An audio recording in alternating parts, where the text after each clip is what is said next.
Praise the Lord. കർത്താവിൻ്റെ ധന്യതിരുനാമം ഈ പ്രഭാതത്തിൽ മഹിമപ്പെടുമാറാകട്ടെ.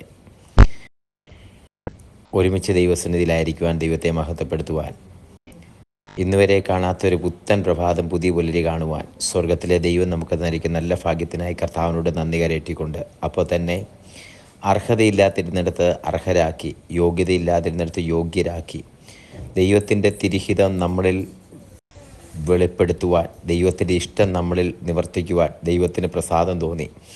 നമുക്ക് വേണ്ടി ഭൂലോകത്തിൽ വേണ്ടിയതെല്ലാം നൽകി തന്ന് അനുഗ്രഹിക്കപ്പെട്ട വരുമാന മാർഗങ്ങൾ, ജോലി, വാഹനം, വീട്, കുടുംബം, തലമുറകൾ എല്ലാം നൽകി തന്ന് ശ്വസിക്കാൻ വായുവും, ഭക്ഷിക്കാൻ ആഹാരവും, ധരിക്കാൻ വസ്ത്രവും എല്ലാം നൽകി തന്ന് നമ്മെ നടത്തിയ ദൈവസ്നേഹത്തിന് കർത്താവിനോട് നന്ദി പറഞ്ഞുകൊണ്ട് ഇന്ന് പ്രഭാതം പ്രാർത്ഥനയോടെ വചനധ്യാനത്തിന് വേണ്ടി നമ്മുടെ കാതുകളെ കൂർപ്പിച്ചായിരിക്കുമ്പോൾ സങ്കീർത്തന പുസ്തകങ്ങൾ 34-ാം അധ്യായം അതിൻ്റെ 18-ാമത്തെ വാക്യം ഇങ്ങനെ വായിക്കപ്പെടുന്നു: ഹൃദയം നുറുങ്ങിയവർക്ക് യഹോവ സമീപസ്ഥൻ, മനസ്സ് തകർന്നവരെ അവൻ രക്ഷിക്കുന്നു. സാംസ് 34:18 നമുക്കെല്ലാവർക്കും വളരെ സുപരിചിതമായ വാക്കാണ്, ആവർത്തിച്ച് പറയുന്ന വാക്ക്. ജീവിതത്തിൽ ഒരു പ്രാവശ്യമെങ്കിലും പറഞ്ഞിട്ടുള്ള സാക്ഷ്യത്തിനോ പ്രാർത്ഥനകളിലോ ഒക്കെ പറയാത്തവരായിട്ട് ആരും ഉണ്ടാകുകയില്ല, കേൾക്കാത്തവരായിട്ട് ആരും ഉണ്ടാകുകയില്ല. ഹൃദയം നുറുങ്ങിയവർക്ക് യഹോവ സമീപസ്ഥൻ, മനസ്സ് തകർന്നവരെ അവൻ രക്ഷിക്കുന്നു. ഇത് ദാവീദിൻ്റെ സങ്കീർത്തനമാണ്.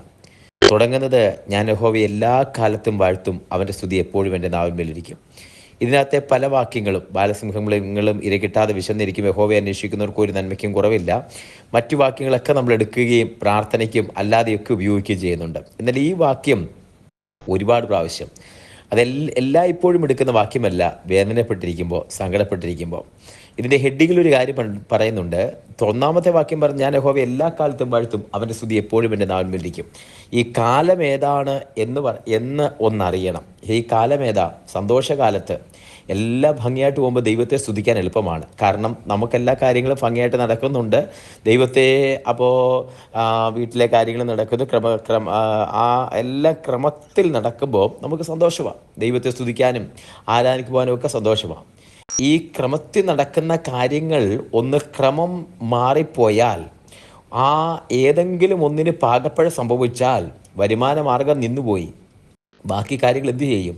കാനാവിലെ കല്യാണ വീട്ടിൽ വീഞ്ഞു തീർന്നതുപോലെ ആ ക്രമത്തിൽ ചിന്തിക്കുന്ന പ്ലാനിങ്ങിന് എവിടെയെങ്കിലും ഒരു തകർച്ച സംഭവിച്ചാൽ ടോട്ടൽ നമ്മൾ മൂഡ് ഓഫായി, ടോട്ടൽ അപ്സൈഡ് ഡൗൺ ആയി, ഇനി മുന്നോട്ട് പോകാൻ പറ്റത്തില്ല എന്നുള്ള അവസ്ഥയായി പോകുമോ? ഒന്ന് ചിന്തിച്ചു നോക്കിയേ. ദാവീദിന് അങ്ങനെ പല ഘട്ടങ്ങളുണ്ട്.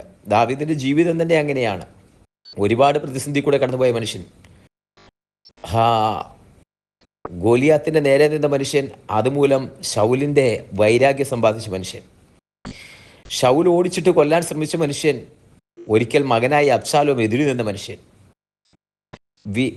തളർന്നു പോകുമോ വീട് പോകുമോ എന്നിടത്ത് നിന്ന് നോക്കിയ സ്ഥലത്ത് ദൈവം ചേർത്ത് പിടിച്ച് എൻ്റെ ഹൃദയപ്രകാരമുള്ള മനുഷ്യനെന്ന് സാക്ഷ്യം പേരപ്പെട്ടവൻ. അപ്പുറത്ത് വേദന ഒന്നല്ല രണ്ടല്ല ഒരുപാട് പ്രാവശ്യം. സിക്ലാഗിൽ വെച്ചുള്ള വേദന, ഹെബ്രോനിൽ വെച്ചുള്ള വേദന, സിയോനിൽ വെച്ചുള്ള വേദന, അങ്ങനെ ഒരുപാട് പ്രാവശ്യങ്ങൾ. മാത്രമല്ല, ഗുഹയിൽ നിന്ന് ഗുഹയിലേക്കും പർവ്വതത്തിൽ നിന്ന് പർവ്വതങ്ങളിലേക്കും ഒരു ഗ്രാമത്തിൽ നിന്ന് മറ്റൊരിടത്തേക്കും നാട് കടത്തപ്പെടുകയോ ഓടിക്കപ്പെടുകയോ ചെയ്യുമെന്ന മനുഷ്യൻ. നിരാശയുടെ അടിത്തട്ടിൽ നിന്ന് ഈ മനുഷ്യൻ ഒരിക്കൽ പറഞ്ഞു, ഒരിക്കൽ ഞാൻ ശൗലിന്റെ കയ്യാൽ തീർന്നു പോകുകയുള്ളൂ, ഞാനും മരണവും തമ്മിൽ ഒരടി നീളവേ ഉള്ളൂ എന്ന്. അതുപോലെ വേദനപ്പെട്ട മനുഷ്യൻ. ഈ സങ്കീർത്തനം അങ്ങനെ എഴുതപ്പെട്ടതാ. ശൗൽ സ്വന്തം നാട്ടിൽ നിൽക്കാൻ പറ്റാതെ ശൗലിനാൽ ഭയപ്പെട്ട് അവിടുന്ന് ഓടി ഫിലിസ്തീൻ രാജ്യത്തിൽ നിന്ന് അബീമലേക്കിന്റെ രാജാവിന്റെ അടുക്കൽ ചെന്നപ്പോൾ അവിടെ നിന്ന് രക്ഷപ്പെടാൻ മാർഗമില്ല. ഗോലിയാത്തിനെ കൊന്നവനെ തിരിച്ചറിഞ്ഞ് ഐഡന്റിഫൈ ചെയ്ത് മരിക്കപ്പെടുമെന്ന് മനസ്സിലായപ്പോൾ അവിടെ നിന്ന് ബുദ്ധിഭ്രമം നടിച്ച്, തുപ്പല് താടിയെക്കൂടെയൊക്കെ ആക്കി ബുദ്ധിഭ്രമം നടിപ്പിച്ചിട്ട്, ദൈവത്തിന്റെ ഇഷ്ടപ്രകാരമുള്ള മനുഷ്യനാണ്, ദൈവം അവിടെ നിന്ന് വിടുവിച്ചു എന്ന് പറയുന്നതാണ് ഇച്ചിരി ഉത്തമം. അവിടെ നിന്ന് പുറത്തിറങ്ങി അവിടെ നിന്ന് ഓടി രക്ഷപ്പെട്ട് മടങ്ങി വരുമ്പോൾ രചിച്ച ഒരു ഗീതമാണ് 34-ാം സങ്കീർത്തനം. അതുകൊണ്ടാണ് അത് തുടങ്ങുന്നത്. ഞാൻ യഹോവയെ എല്ലാ കാലത്തും, സന്തോഷകാലത്ത് മാത്രമല്ല സന്താപത്തിലും ദുഃഖത്തിലും എല്ലാ കാലത്തും വാഴ്ത്തും, അവൻ്റെ സ്തുതി എപ്പോഴും എൻ്റെ നാവിന്മേലിരിക്കും. കാരണം ദൈവത്തെ ദാവീദിന് നന്നായിട്ടറിയാം. അതുകൊണ്ടാണ് അവൻ്റെ സ്തുതി എപ്പോഴും എൻ്റെ നാവിന്മേലിരിക്കുമെന്ന് എഴുതിയിരിക്കുന്നത്. അത് കഴിഞ്ഞ് മുന്നോട്ട് പറയുന്നൊരു വാക്യമാണ്, മുന്നോട്ട് വായിക്കുന്ന ഒരു വാക്യമാണ് നമ്മൾ വായിച്ചു കേട്ടത്. ഹൃദയം നുറുങ്ങിയവർക്ക് യഹോവ സമീപസ്ഥൻ, മനസ്സ് തകർന്നവരെ അവൻ രക്ഷിക്കുന്നു. ആ കാതലായ കാര്യങ്ങളിലേക്ക് വരട്ടെ. ഇന്ന് ഈ സന്ദേശം കേട്ടുകൊണ്ടിരിക്കുമ്പോൾ പലവിധ വേദനകളാൽ ഒറ്റപ്പെട്ടു, നമ്മുടെ പ്രതീക്ഷകളും നമ്മുടെ കണക്കുകൂട്ടലിലും അസ്ഥാനത്തായി, ഇനി ഇത് മുന്നോട്ട് പോകാൻ കഴിയില്ല എന്ന് വിചാരിക്കുമ്പോൾ നമ്മുടെ പ്രതീക്ഷകളെല്ലാം അസ്തമിച്ചു. നമ്മുടെ പ്രതീക്ഷകൾ അസ്തമിച്ചു തീരുന്നയിടത്ത് ദൈവത്തിൻ്റെ പ്രതീക്ഷകൾ തുടങ്ങുകയാണ്. നമ്മുടെ കണക്കുകൂട്ടലിലെല്ലാം തീരുമ്പോൾ ആ വേദനയ്ക്കകത്ത് മനസ്സ് തകർന്നു, ഹൃദയം നുറുങ്ങി, കൂടെ നിന്നവരെല്ലാം വിട്ടുപോയി, ഒറ്റപ്പെട്ടു, അതിവേദനയിൽ ഭാരപ്പെട്ടു, കൂടെ ഉണ്ടായിരുന്നവരെല്ലാം ഒഴിവാക്കി, ഇനി മുന്നോട്ട് പോകാനൊരു ഇടമില്ല എന്ന് തോന്നുന്നത് പോലെ. ഹല്ലേലൂയ. എല്ലാ വഴികളും അടഞ്ഞിരിക്കുമ്പോൾ ഒറ്റപ്പെട്ടിരിക്കുന്ന ആ മേഖലയ്ക്കകത്ത് ഹൃദയം തകർന്ന് മനസ്സു നുറുങ്ങി, ഇനി ഒരടി മുന്നോട്ട് വെക്കാൻ പറ്റുകയില്ല. ഒരിക്കൽ ഹാഗാർ കിടന്നതുപോലെ കുഞ്ഞിൻ്റെ മരണം, ബാലൻ്റെ മരണം എനിക്ക് കാണണ്ടെന്ന് പറഞ്ഞുകൊണ്ട് കുഞ്ഞിനെ ഒരു അമ്പിൻപാട് ദൂരത്തിട്ടിട്ട് പൊട്ടിക്കരഞ്ഞ് നിലവിളിക്കുന്ന ആ കുഞ്ഞിനും മരണത്തിനുമിടയിലെ, വെള്ളത്തിനും ആ കയ്യിലിരിക്കുന്ന പാത്രത്തിനുമിടയിൽ, സ്വന്തം കുഞ്ഞിൻ്റെ ആ നിലവിളിക്കും ദൈവത്തിനുമിടയിൽ വേദനപ്പെടുന്ന ഹാഗാർ, ഉറ്റൊരു മുടവോ ഒരു മട്ടും ആരുമില്ല, മരുഭൂമിയിൽ ഇറക്കി വിടപ്പെട്ടു. അബ്രഹാം കൈയൊഴിഞ്ഞു, സാറ കൈയൊഴിഞ്ഞു, ലോകത്തിലൊരാളെ ഏറ്റെടുക്കാനില്ല, മരുഭൂമിയാണ്, വെള്ളമില്ല, സർവ്വതും തീർന്നുപോയി, വഴിയില്ല, മുന്നോട്ട് പോകാൻ എങ്ങോട്ട് പോകണമെന്നറിയില്ല. അവിടെ തകർന്നു കിടക്കുന്ന ഹാഗർ, അവിടെ വേണേ പറയാം, ഹൃദയം തകർന്നവർക്ക് യഹോവ സമീപസ്ഥൻ, മനസ്സ് തകർന്നവരെ അവൻ രക്ഷിക്കുന്നു. ഇന്ന് പ്രഭാതത്തിൽ ഈ വചനം കേട്ടുകൊണ്ടിരിക്കുമ്പോൾ കുഞ്ഞെ നിന്നോട് പറയുന്നൊരു വാക്ക് പറയട്ടെ, ആവർത്തിക്കട്ടെ. ഹൃദയം നുറുങ്ങിയവർക്ക് യഹോവ സമീപസ്ഥൻ, മനസ്സ് തകർന്നവരെ അവൻ രക്ഷിക്കുന്നു. ഹൃദയം നുറുങ്ങി നീ ഒറ്റപ്പെട്ട് കിടന്നിട്ട് ഇനി ഒരു വഴി കാണാതിരിക്കുമ്പോൾ നിനക്ക് യഹോവ സമീപസ്ഥനാ.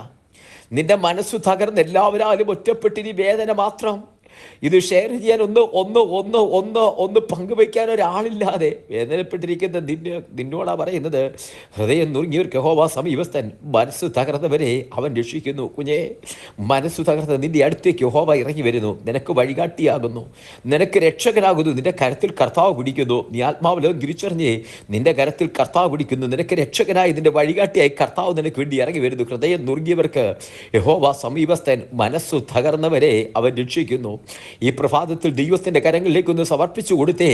ഹൃദയം നുറുങ്ങിയ നിനക്ക് യഹോവ സമീപസ്ഥൻ, നിന്റെ അടുത്ത് ആരും കാണാതിരിക്കുമ്പോൾ ഹാഗാർ ചോദിക്കുന്നൊരു ചോദ്യം, ഹാഗാറേ നിനക്ക് ഇവിടെ എന്ത് കാര്യം? ഹാഗാർ തിരിച്ചൊരു ചോദ്യം, എന്നെ കാണുന്നവരെ ഞാൻ ഇവിടെയും കണ്ടുവോ യഹോവ എൽ റോയ്? എന്നെ കാണുന്നവരെ ഞാൻ ഇവിടെയും കണ്ടുവോ യഹോവ എൽ റോയ്? കാണുന്ന ഒരുവരുണ്ട്, നിന്റെ മനസ്താപം അറിയുന്ന ഒരുവരുണ്ട്, നിന്റെ ഹൃദയ നുറുക്കം അറിയുന്ന ഒരുവരുണ്ട്, നിന്റെ ഹൃദയത്തിന്റെ വേദന കാണുന്ന ഒരുവരുണ്ട്, എന്നെ കാണുന്നവൻ.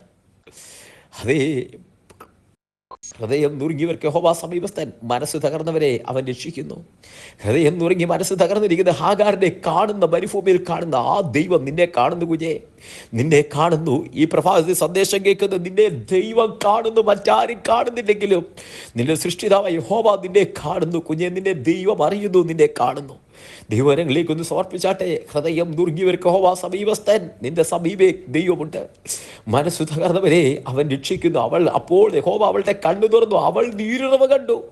നിന്നോട് വാക്തത്വമുണ്ട്, നിന്റെ തലമുറ മരിക്കയില്ല, നിന്റെ വാക്തത്വം നിറവേറും, നിനക്ക് തലമുറ ലഭിക്കും, നിനക്ക് വേണ്ടി ദൈവം ഇറങ്ങി വരുമെന്ന് ദൈവകരങ്ങളിലേക്ക് സമർപ്പിക്കാം. ഒരുമിച്ച് പ്രാർത്ഥിക്കാം. സ്വർഗീയ പിതാവേ, ഈ വചനം കേൾക്കുന്ന ജനത്തെ ഞാൻ അനുഗ്രഹിച്ച് പ്രാർത്ഥിക്കുന്നു. അങ്ങയുടെ നാമത്തിൽ ജനത്തെ അനുഗ്രഹിക്കുന്നു. ഹൃദയം നുറുങ്ങിയവർക്ക് യഹോവ സമീപസ്ഥൻ, മനസ്സു തകർന്നവരെ അവൻ രക്ഷിക്കുന്നു. ദൈവകരങ്ങളിലേക്ക് ജനത്തെ സമർപ്പിച്ച് അനുഗ്രഹിച്ച് പ്രാർത്ഥിക്കുന്നു. അങ്ങയുടെ നാമത്തിൽ ജനത്തെ ഞാൻ അനുഗ്രഹിക്കുന്നു. അപ്പ അസാധാരണ സാന്നിധ്യം കൊണ്ട് നിറയ്ക്കുന്നു. കർത്താവേ, വചനം കൈമാറുന്നു. ഹൃദയം നുറുങ്ങിയവർക്ക് യഹോവ സമീപസ്ഥൻ, മനസ്സ് തകർന്നവരെ അവൻ രക്ഷിക്കുന്നു. കർത്താവ് കൂടിയിരിക്കുന്നതിനായി നന്ദി, കരം പിടിക്കുന്നതിനായി നന്ദി. ആത്മാവിൽ ജനത്തെ അനുഗ്രഹിച്ച് പ്രാർത്ഥിക്കുന്നു. അസാധാരണമായ ഒരു സാന്നിധ്യം കൂടി നിറയ്ക്കുന്നതിനായി നന്ദി പറയുന്നു. തൃക്കരങ്ങളിലേക്ക് സമർപ്പിക്കുന്നു. ജനത്തെ അനുഗ്രഹിക്കുന്നു. പിതാവിന്റെ പുത്രന്റെ പരിശുദ്ധാത്മാവിന്റെ നാമത്തിൽ ജനത്തെ അനുഗ്രഹിച്ച് പ്രാർത്ഥിക്കും. യഹോവ കൂടിയിരിക്കും. തൃക്കരങ്ങളിൽ സമർപ്പിക്കുന്നു.